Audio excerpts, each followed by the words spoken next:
He fixed her sink, then he broke her marriage. Subscribe to hear how a bathroom turned into a crime scene of betrayal. Monica James lived in a house with no cracks. Not on the marble floor. Not in the imported bathroom tiles. Not in the carefully staged foyer with minimalist art and expensive silence. From the outside, everything was sleek, clean lines, glass walls, a driveway that gleamed as if it had never known dust. Monica, too, looked like she belonged in a magazine spread, age 41. Refined, poised, the CEO of a fashion distribution firm that bore her name. She dressed in white often. Her jewelry was always gold, never loud, and her smile, polished to perfection, like the life she curated. But the cracks were inside her.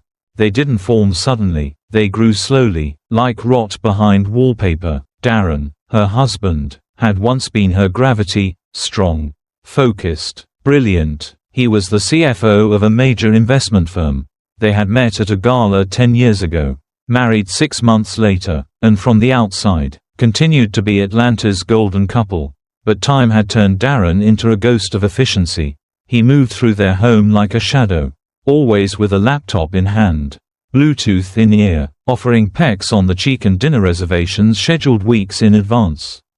It was respectful, professional, safe, and for Monica, soul-crushing. There were no arguments, no slammed doors or betrayal, at least not in the way people measured betrayal. But what hurt more than being mistreated was being unseen. Monica had become invisible in her own life. She was no longer a woman in her husband's eyes, just a brand beside his. He never touched her with curiosity, never lingered, never asked questions. It started in February. One of the guest bathrooms had a minor leak, nothing urgent. Darren was out of town on a conference in Seattle. Monica, scrolling through emails in her silk robe, decided to take care of it herself. Not the leak, the call. She Googled a local handyman service and picked the one with a sleek black logo and a simple name, Apex Plumbing Solutions. When the doorbell rang an hour later, she expected someone older, maybe round-bellied, maybe smelling faintly of cigarettes. But it was Jared, 30, if that, broad-shouldered, tanned forearms, a tool belt that actually looked worn. He didn't smile much, but when he did, it was crooked, real, and when he looked at her, he didn't scan her the way men usually did. He held his gaze for half a second longer than necessary, enough to say, "I see you," without a single word. He fixed the leak quickly, but the way he moved, the way his hands gripped the wrench and his shirt clung to his back, Monica felt something stir. She offered him a Pellegrino, which he declined. She watched him drive away from the upstairs window, one hand still holding the cold green bottle she hadn't opened. 2 weeks later, the sink in the master bathroom began dripping. 3 weeks after that, the showerhead had low pressure. Then the toilet in the guest room ran too long. Monica called Apex each time.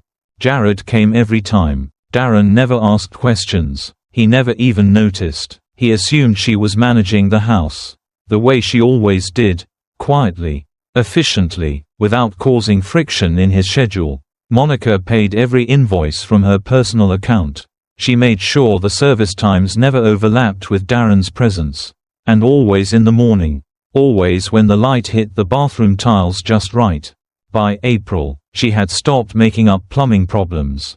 She would just text, "Morning free tomorrow," and Jared would reply, "Always." There was never a discussion, never a confession. The first time it happened, it was after he replaced a non-existent valve.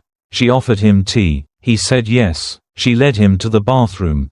He kissed her before she could finish her sentence. He was rough, but not careless. Hands that knew how to fix things, and how to undo them just enough. Monica didn't feel like a mistress. She felt like a secret that had a pulse again. She told herself it wasn't love. It was energy. It was flesh. It was being seen. The sessions became monthly, scheduled, discreet, ritualistic. Jared never lingered. He never asked about her life, or her husband, or what she did after he left. And that, too, became part of the seduction. He never pretended to be anything but a mirror for her need. But Darren wasn't a fool. The first red flag was a finance notification, a maintenance expense from the joint property account that didn't match the timeline of any real repair. He ignored it, at first, then it happened again, then again. In June, he asked her casually, "Did we have another issue in the master bath?" Monica smiled without missing a beat. "Yeah, the shower pressure again. It's fixed now." He nodded, didn't mention it again. But later that night, when Monica left her phone on the charger in the kitchen, Darren scrolled through their home automation log. He noted the door code was entered at 10:04 a.m. The service call Monica mentioned had no matching work order email, only a bank transfer. The next morning, Darren ordered a motion-triggered camera. Small, wireless, easy to hide in a vent. He installed it in the bathroom 2 days before his next business trip. And Monica, she laid out the soft towels, lit a eucalyptus candle, played a Spotify playlist called Steam and Skin. When Jared arrived, she let him in without a word. She smiled, he kissed her, the camera recorded it all, no audio, but full color, no doubt. She never even checked for anything new in the room. She felt too safe, too used to this version of herself. And so, on that bright Friday morning, Monica made love to the man who wasn't her husband in a house she didn't own alone, under a ceiling that now knew the truth. And as she did, Darren, 400 miles away, watched it all play on his screen in a quiet hotel room. The audio of a Zoom meeting muted in the background. The cracks had finally surfaced. But Monica hadn't noticed yet. She still walked the house in silk, still paid the bills, still poured wine and opened emails like her world wasn't one click away from collapsing. What she didn't know, what she couldn't feel yet, was that someone had finally started looking. And the bathroom, it was no longer just a place for steam and silence. It had become evidence. Darren was not the kind of man who got jealous. He was the kind of man who got curious. It started with the numbers. Darren had spent decades in finance. His instincts were sharp, precise. Numbers didn't lie. And lately, the numbers in Monica's private household account didn't make sense. A plumber, every month, sometimes twice. Charges labeled with vague terms, assessment, maintenance, drainage. The amounts weren't high enough to raise red flags with the bank. But they were too consistent to ignore. Darren wasn't home most days when the charges were logged. Monica always seemed to time them just right, always when he had meetings or was away on business. One evening, he casually asked while scrolling through his tablet, "Is something wrong with the plumbing again?" Monica was standing at the stove, stirring a pot she had no interest in eating. She gave a short laugh that didn't quite land. "This house is massive, Darren. Something's always leaking or rattling." Darren raised an eyebrow, not looking up. "Should we consider a full inspection? Might be better than these piecemeal repairs." She shrugged. "I'll think about it." But in that moment, Monica felt her stomach knot. She wasn't used to lying. Not to Darren. Their marriage had been built on efficiency and social balance. Darren was a man of logic and order. He didn't yell, he didn't accuse, but she could feel it. A shift in his energy. The way he listened harder. The way he started coming home a little earlier. The way his questions got just a bit more specific. Still, she didn't stop. She told herself it wasn't real cheating. Not in the traditional sense. With Jared, it wasn't love. There were no candlelit dinners or whispered promises. It was physical, instant, chemical. She didn't have to smile politely or carry the weight of someone else's ambition. In that bathroom, with its steamed mirrors and heated towels, she wasn't Monica the CEO's wife. She was Monica, the woman whose breath caught when hands traced her spine. But she was playing with fire. And she knew it. One Friday afternoon, Darren came home early from work. He didn't announce himself. Monica was upstairs, humming faintly to herself, still dressed in her robe from the massage she claimed to have booked earlier. As Darren walked past the master bathroom, he paused. The door was ajar. Inside, the towel rack was still warm. A nearly full glass of red wine sat on the edge of the sink. Beads of moisture clinging to the outside. There was a faint scent in the air, amber and citrus. Not Monica's usual perfume. And then there was the sock.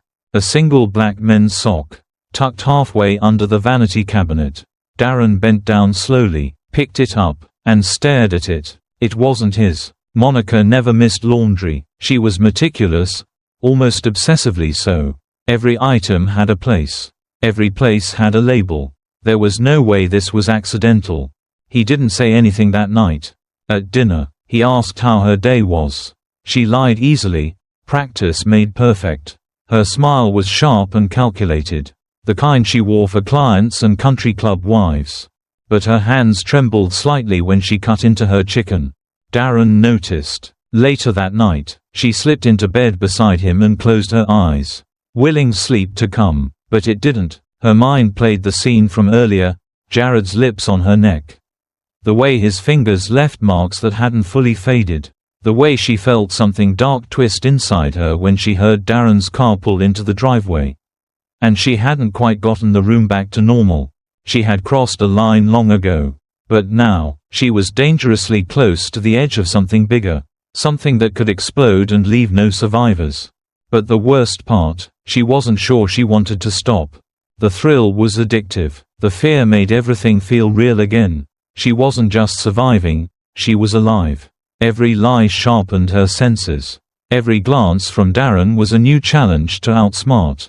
And somewhere deep inside, beneath the adrenaline and guilt, she wondered, what would happen if he found out?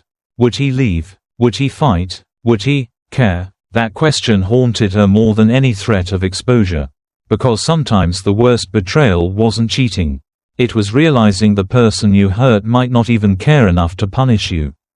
Darren wasn't angry, not in the way most people would expect. He wasn't the kind of man who threw furniture or screamed accusations. His silence had always been his sharpest weapon.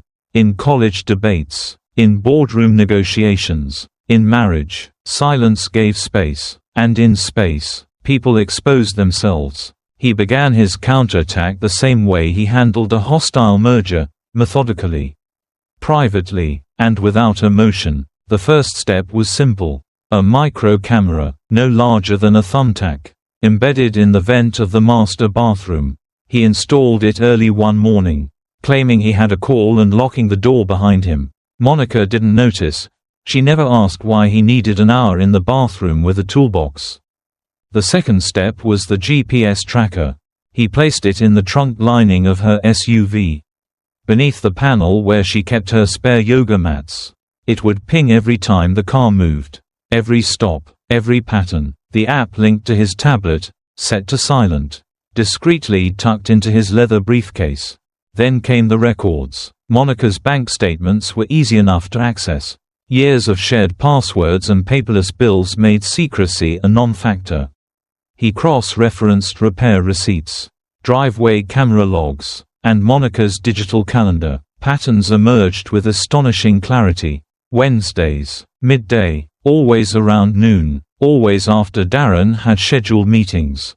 He felt nothing, not anger, not grief, only a cold, sharpening clarity. This wasn't about love anymore.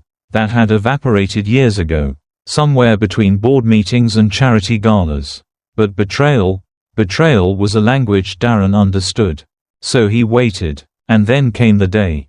He told Monica he had a weekend conference in Charlotte. He kissed her cheek as he rolled his suitcase out the door. She barely looked up from her phone. By 11:04 a.m., her car had returned home.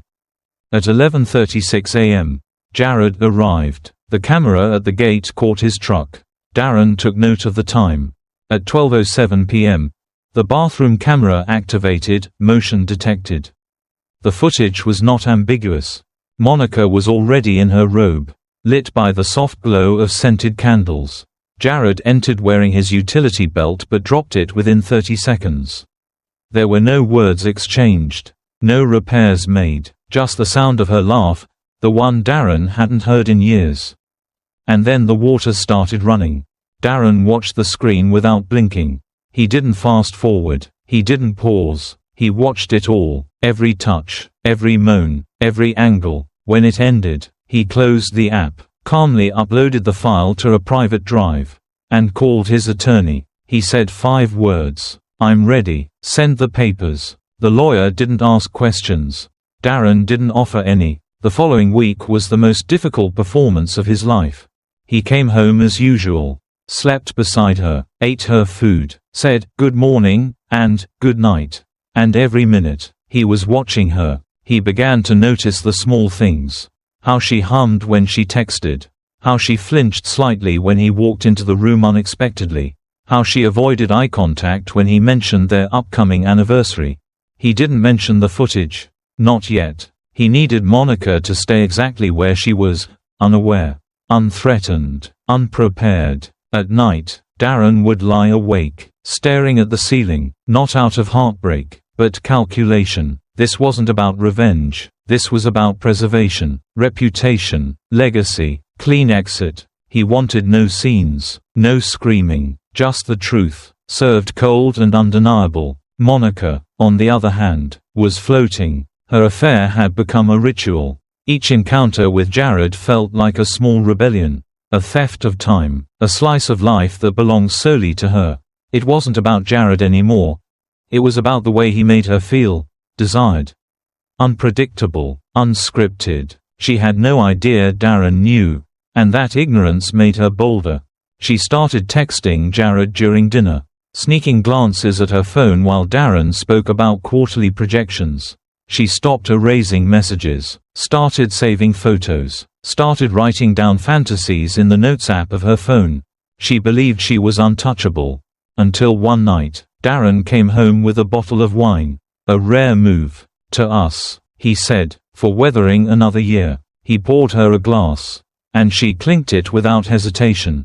"For being a great wife," he added. She blinked, caught off guard. "What brought this on?" "Just gratitude," he replied, sipping slowly. She smiled, falsely warmed. Inside, she wondered if he had finally forgiven her distance, her silences. Maybe she didn't need to leave after all. Maybe he still saw her. But as he excused himself and stepped into his office, Monica's phone buzzed in her hand.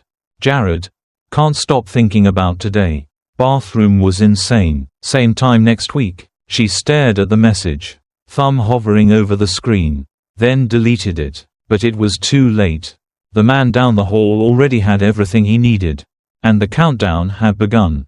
Darren didn't believe in yelling.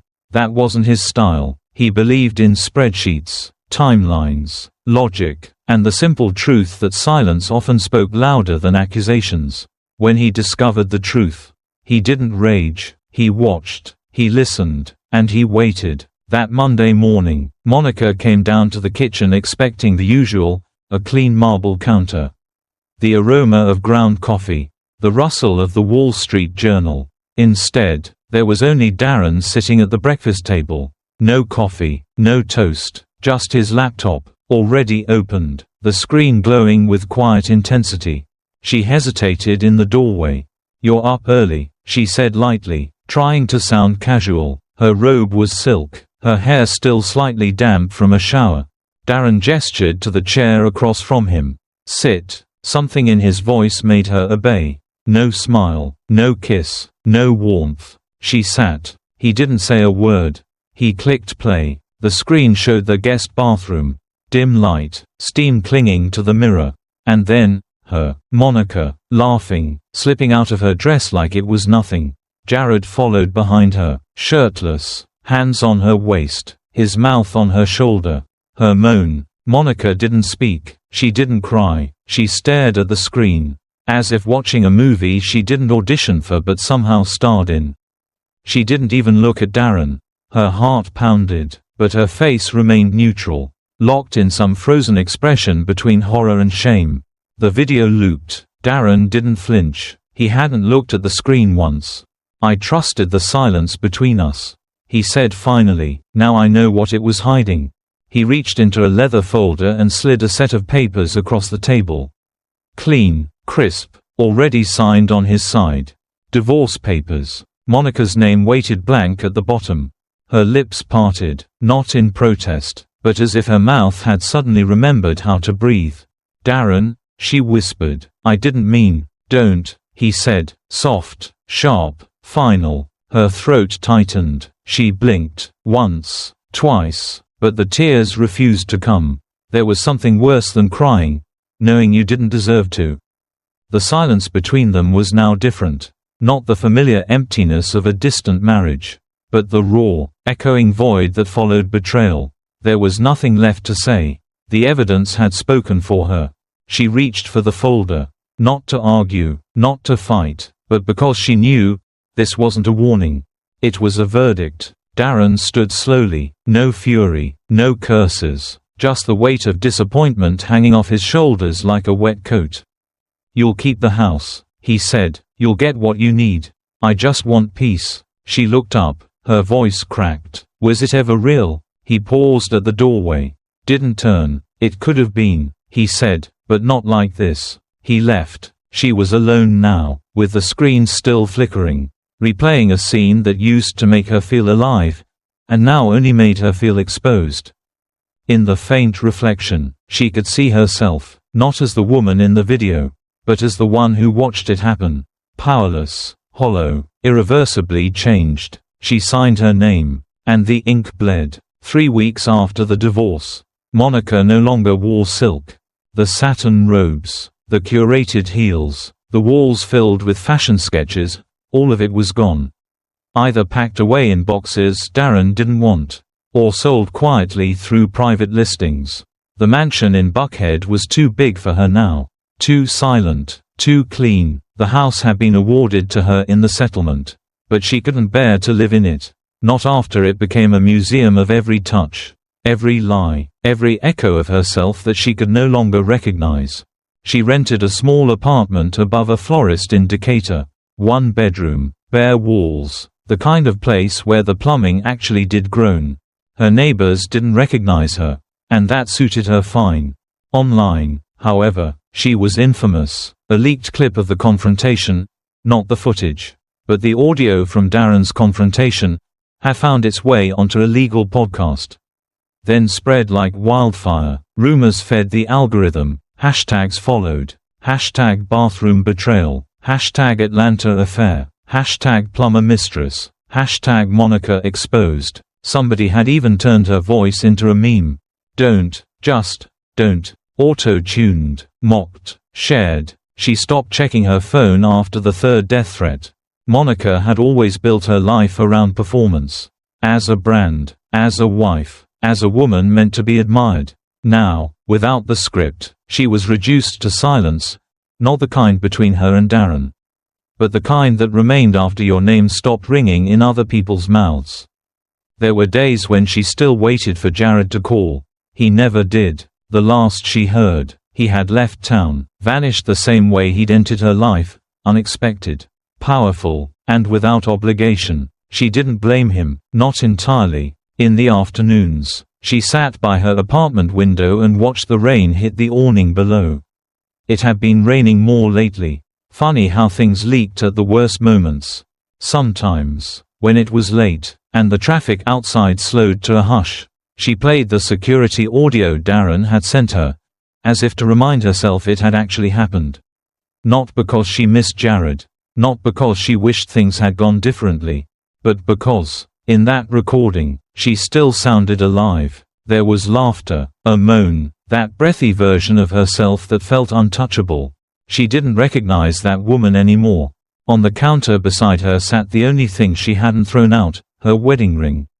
She had found it again, days after the fallout, not in the bathroom, not near the pipe, but in a jewelry box, at the back of her closet, exactly where she had hidden it the day Jared first arrived. The whole thing had been theater. The ring had never fallen, only she had. She picked it up now and turned it over in her palm. It was light, lighter than the weight it once carried. She didn't cry. Tears were for people who believed they still had something left to mourn. Instead, she whispered into the silence, "I just wanted to be seen." But no one answered, and maybe that was the truest punishment of all, not the divorce.